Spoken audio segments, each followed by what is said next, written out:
ETV YouTube channels లో మీ వ్యాపార ప్రకటనల కోసం ఈ నంబర్కి కాల్ చేయండి. మన కోసం మనతో కొట్లాడే నిజమైన ప్రేమ చూపించే ఒకే ఒక వ్యక్తి అమ్మ.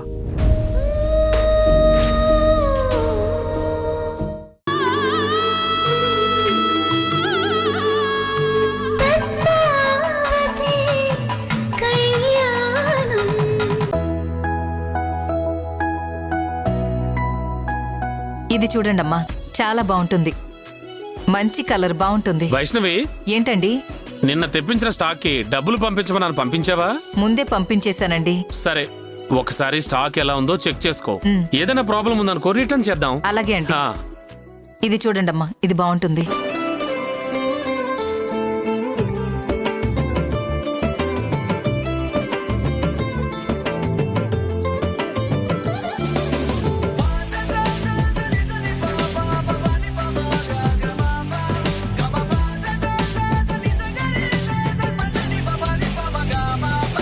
అన్నయ్య, రా అన్నయ్య, కూర్చో.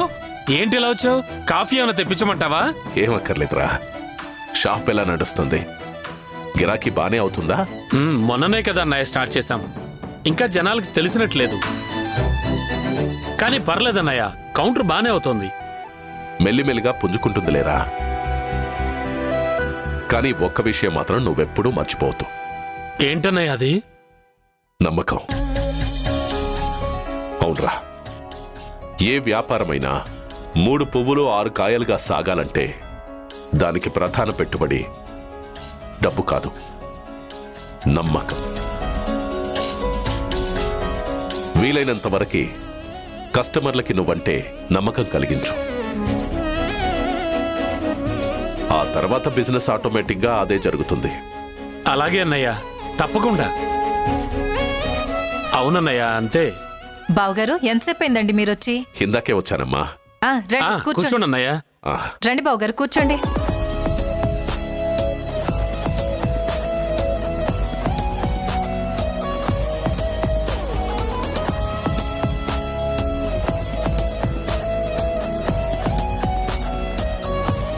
నమస్తే అండి. నమస్తే అండి, చెప్పండి, ఏం కావాలి? మా అమ్మాయికి పెళ్లి కుదిరిందండి. పెళ్లి బట్టలు కావాలి. అలాగా. వైష్ణవి, ఈ అమ్మాయికి పెళ్లి చీరలు చూపించు. అలాగేనండి, రండి.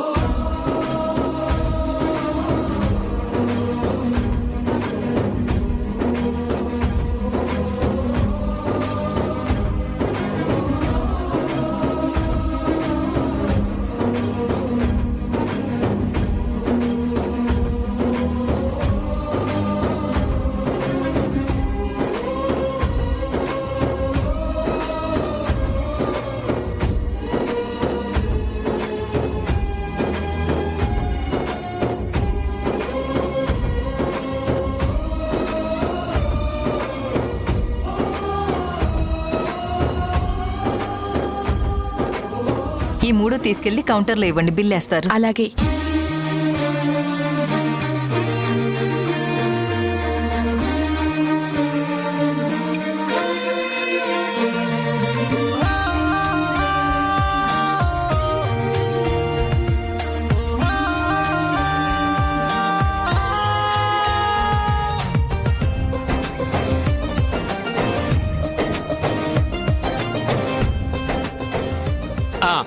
మొత్తం 6,000 అయిందండి. అవన్నీ కవర్లో పెట్టమ్మా.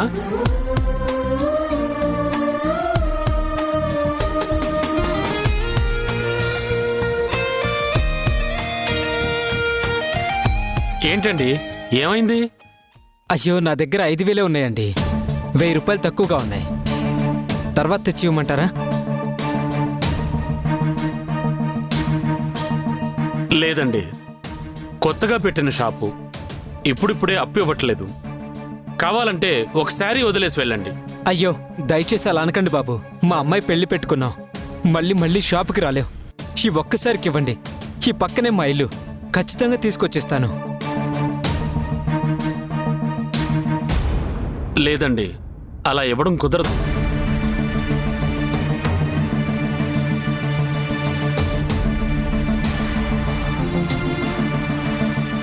ఏమండి, ఒక్క నిమిషం. ప్రకాష్, వాళ్ళ డబ్బులు నేనిస్తాను. పెళ్లి బట్టలు అంటున్నారు కదా, వెనక్కి తీసుకోవడం అంత మంచిది కాదు.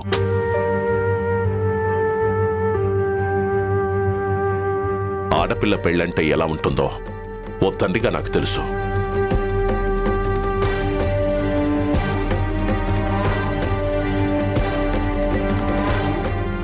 ప్రకాష్, మొత్తం 6,000 నేనే ఇస్తున్నాను, తీసుకో. అన్నయ్య, నువ్వు నాకు డబ్బులు ఇవ్వడం ఏంటి? వద్దన్నయ్యా. లేదురా, వాళ్ల తరపున నేను డబ్బులు కట్టడం నేను చేస్తున్న దానం, కానీ నువ్వు తీసుకోవడం నీ ధర్మం. తీసుకో.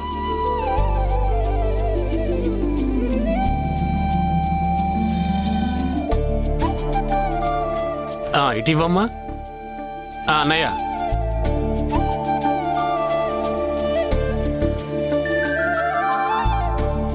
ఇవిగోండి, ఈ బట్టలు మా షాప్ తరపున మీకిచ్చిన కానుక అనుకోండి. తీసుకోండి. చాలా థ్యాంక్స్ బాబు. ఆడపిల్ల పెళ్ళి అనగానే సాయం చేశారు. మీ మేలు ఈ జన్మలో మర్చిపోలేను. వస్తాను బాబు. మంచిది.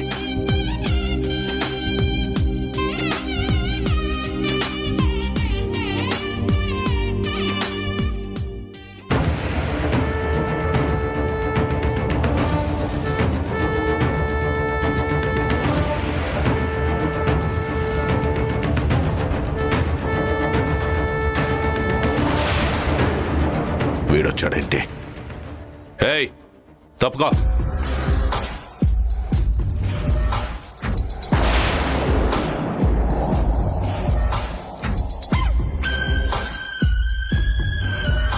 ఏయ్, ఏంటి రోడ్డు కడ్డంగా నిల్చున్నావు?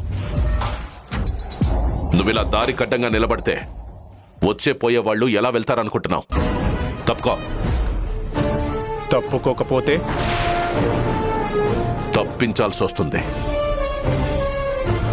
సబాష్, కేశవ్ అనిపించుకున్నావు. నీ దారి కడ్డొస్తే తప్పించుకొని వెళ్తావేమో, కానీ నా దారి కడ్డొస్తే తల తెంపేసుకుని వెళ్తాను. అర్థం కాలేదా? నీకు మొన్ననే చెప్పాను కదా నాకు ఆర్గానిక్ షాప్ కావాలి అని. అయినా కూడా నీ తమ్ముడికి చెప్పి ఒప్పించలేదంటేనే అర్థమవుతుంది నీకు నేనన్నా భయం లేదు, నా వార్నింగ్ అన్నా భయం లేదని. అందుకే నీ తమ్ముడి గురించి డైరెక్ట్గా నీతోనే చెప్దామని వచ్చాను. రేపు ఉదయానికల్లా ఆ షాపు నాకు హ్యాండ్ ఓవర్ చెయ్యకపోతే ఇక నీ తమ్ముడుండేది ఫోటోలో మాత్రమే. రేయ్,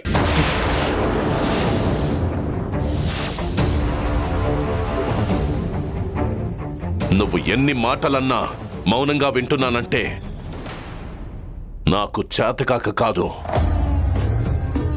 నా కారణంగా మీ అమ్మా నాన్న చనిపోయారన్న ఒకే ఒక్క కారణంతో సైలెంట్గా ఉంటున్నాను. నా మౌనాన్ని చాతగానితనం అనుకున్నా నా తమ్ముళ్ళ ప్రాణాలకి ఏదైనా కీడు తలపెట్టాలని చూసినా నేను కేశవని అనే విషయం మర్చిపోవాల్సి వస్తుంది. జాగ్రత్త.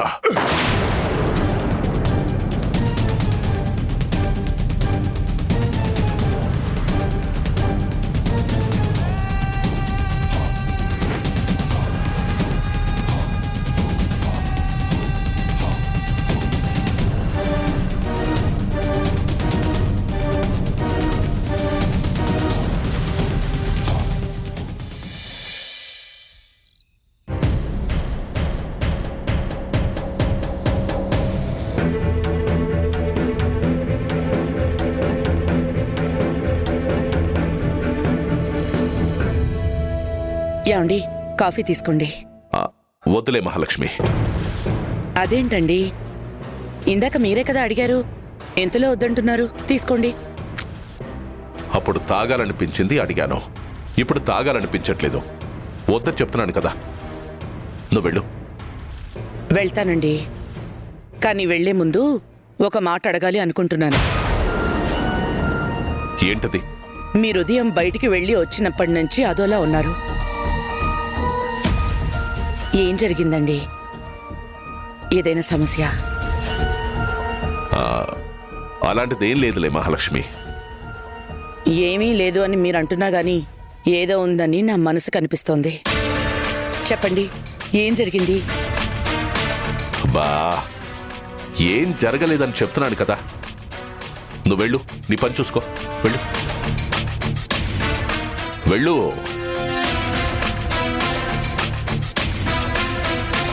నమస్కారం కేశవ్ గారు. నమస్తే అండి. నమస్కారం. రండి రండి. ఏంటిలా వచ్చారు? మీకు తెలియందే ఉందండి, ఇంకా కొద్ది రోజుల్లోని అమ్మవారి జాతర ఉంది కదా, దానికి సంబంధించి మాట్లాడటానికి వచ్చాము. చెప్పండి. ప్రత్యేకించి చెప్పవలసింది ఏమీ లేదు కేశవ్ గారు.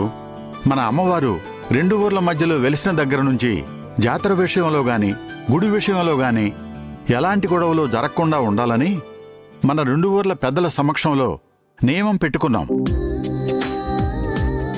ఇప్పుడు అందులో భాగంగానే పోయిన సంవత్సరం పక్క ఊరి పెద్ద చేతుల మీదుగా జాతర నిర్విఘ్నంగా జరిపించాము.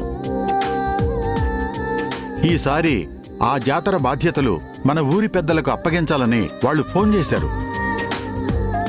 మీరొకసారి రేపు మన రచ్చబండ దగ్గరకు వస్తే అన్నీ వివరంగా మాట్లాడుకుందాం అన్నారు. అలాగేనండి, తప్పకుండా వస్తాను. వెళ్ళొస్తాం కేశవ్ గారు. మంచిదండి.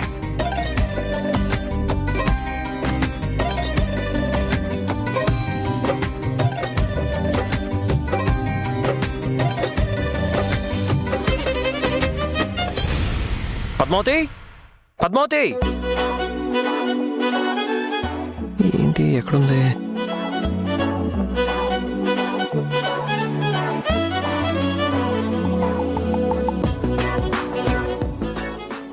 ఇన్నాళ్ళు ఎక్కడ ఉన్నావే, ఇవాళ ఎవ్వరు పంపారే, ఇన్నేళ్ల చీకటి గుండెల్లో వర్ణాల వెన్నెల నింపారే, దారిలో పూలై వేచనే ఆశలు దండగా చేర్చనే నేడు నీ చేతులు, గాలిలో దూదులై ఊగెనే ఊహలు దిండుగా మార్చెనే ఈడని మాటలు, కొత్తగా కొత్తగా పుట్టిన నింకోలా కాలమే అమ్మగా కన్నదే నన్నిలా,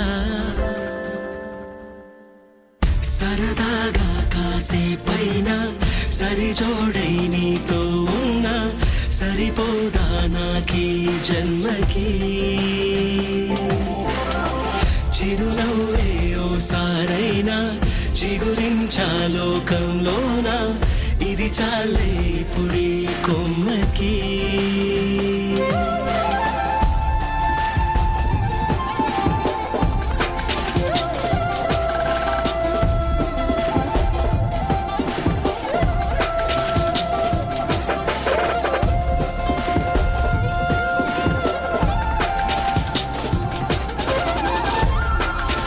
థ్యాంక్స్. మన మధ్య కూడా ఈ థ్యాంక్స్ అవసరమా? అక్కర్లేదా? అస్సలు అక్కర్లేదు. ఓ, మరి ఏం కావాలంట? మనకు కాబోయే శ్రీమతి గారి హగ్ కావాలంట.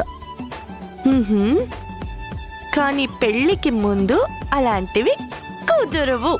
అబ్బా, ఇదేంటి ఆదిత్య వాయిస్ వినిపించింది? అంటే ఇందాక నేను మాట్లాడింది నా ఊహల్లో ఉన్న ఆదిత్యతో కాదా, నిజమైన ఆదిత్యతోనా? హే, ఏంటలా తోసేసావు? నీకేమైనా పిచ్చా? అసలు పిచ్చి నీకు. నా పర్మిషన్ లేకుండా నా రూమ్ కిందకు వచ్చావు. ఇలా నెట్టేస్తావని తెలియకొచ్చాను. ఇప్పుడు తెలిసిందిగా, వెళ్ళు. ఏంటి వెళ్ళేది? నేను వచ్చింది వెళ్ళడానికి కాదు, మరి నాతో పాటు నిన్ను తీసుకెళ్ళడానికి. ఎక్కడికి? చలనచిత్ర దర్శనానికి. అంటే సినిమాకి. సినిమాకా? నేను రాను. అదేంటి నరకానికా అన్నట్టు షాక్ అయ్యో? సినిమా చూడడం నీకు ఇష్టం లేదా? ఇష్టమే, కానీ ఇలా రాత్రి వెళ్ళడమే కొంచెం కష్టం. ఆ కొంచెం కష్టం ఏదో నేను పడతాను గాని పద. హలో, ఏంటి పద? చాలా పనులున్నాయి. ఈరోజు నేను రావడం కుదరదు. నువ్వు రాకుండా నేను వెళ్ళడం కుదరదు. అయితే ఒక పని చేయి, ఏంటి? వెళ్ళడం మానే.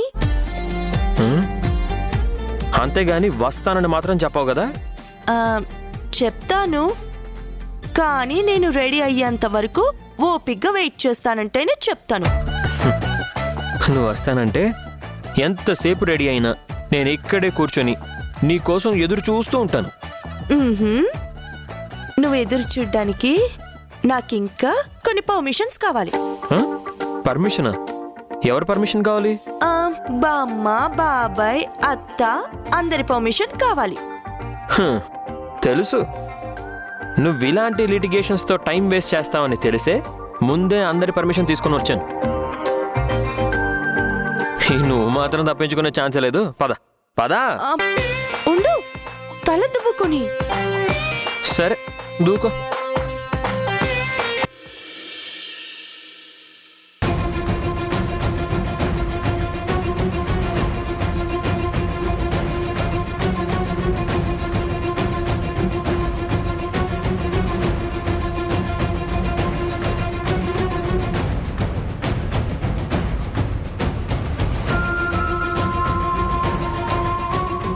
ఏంటండి ఇది?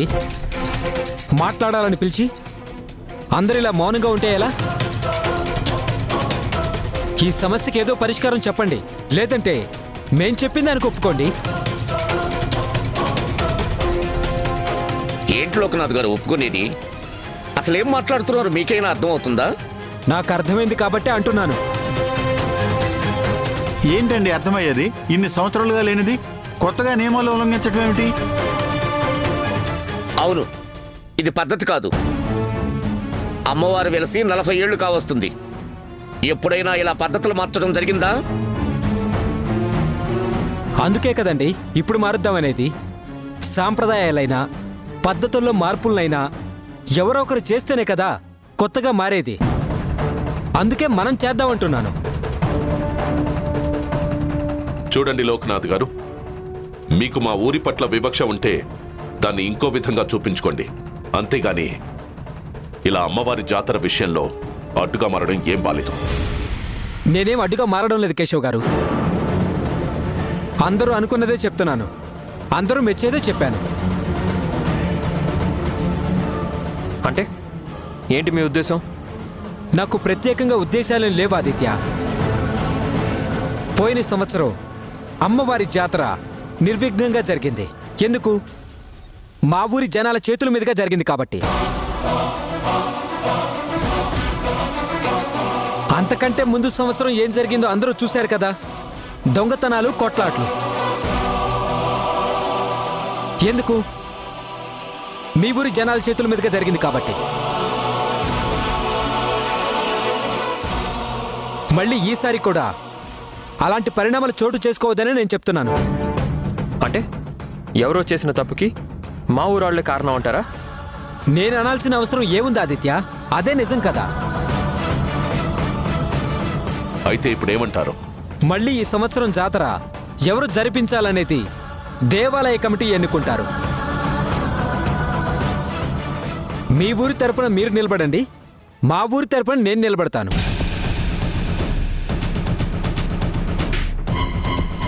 ఎవరు గెలిస్తే వాళ్లే జాతర జరిపించాలి. ఏమంటారు? ఇదెక్కడ రూల్ అండి? అన్నీ కొత్త కొత్త రూల్స్ పెడుతున్నారేంటి? తప్పదండి. కొత్త కొత్త తప్పులు జరుగుతున్నప్పుడు కొత్త కొత్త రూల్స్ పెట్టాలి కదా. అయితే ఈ పోటీకి నేను సిద్ధం.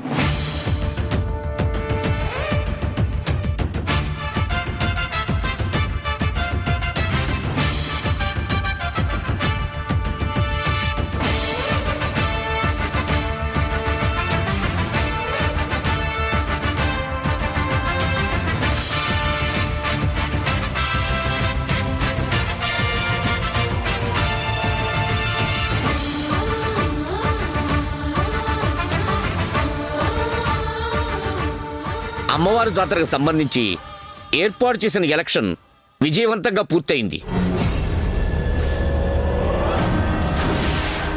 ఇందులో ఎవరు గెలిచారు, ఎవరు ఓడారు అనేది ఇప్పుడు మన ఊరి పెద్దయిన రామలింగయ్య గారు చెప్తారు.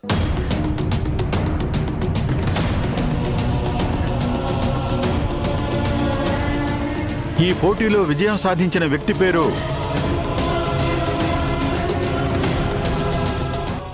కేశవ గారు.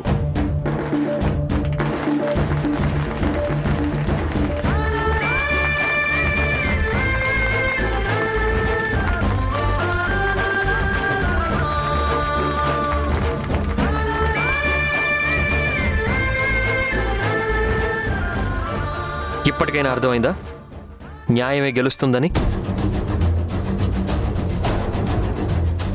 అకారణంగా రూల్స్ బ్రేక్ చేయాలని చూసావు, నలుగురిలో నవ్వుల పాలయ్యావు. అవసరమా నీకు? లోకనాథ్ గారు, మన సాంప్రదాయాల ప్రకారం జాతర జరిపించబోయే వ్యక్తి ఇంట్లో అమ్మవారి నగల పెట్టడం ఆనవాయితీ. వెళ్ళి తీసుకురండి.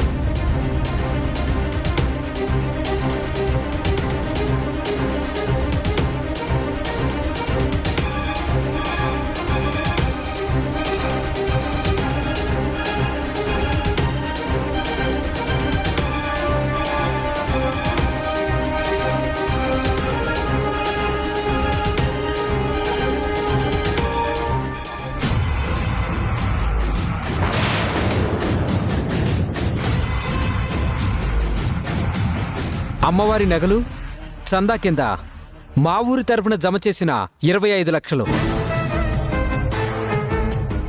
తీసుకోండి.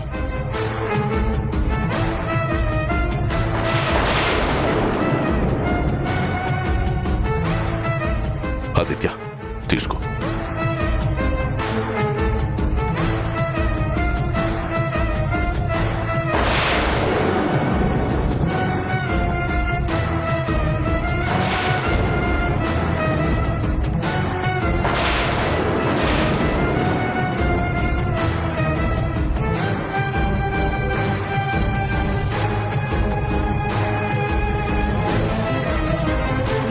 నేను నీకిచ్చిన డబ్బు తీసుకురా, వెళ్ళి బ్యాంకులో డిపాజిట్ చేసి వస్తాం. ఇప్పుడే తీసుకొస్తాను.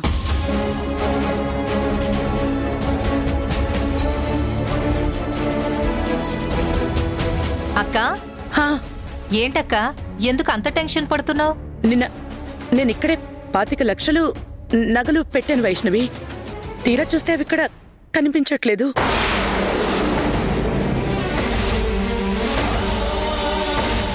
కనిపించట్లేదా? ఈటీవీ విన్ యాప్ రోజుకి కేవలం రూపాయి మాత్రమే.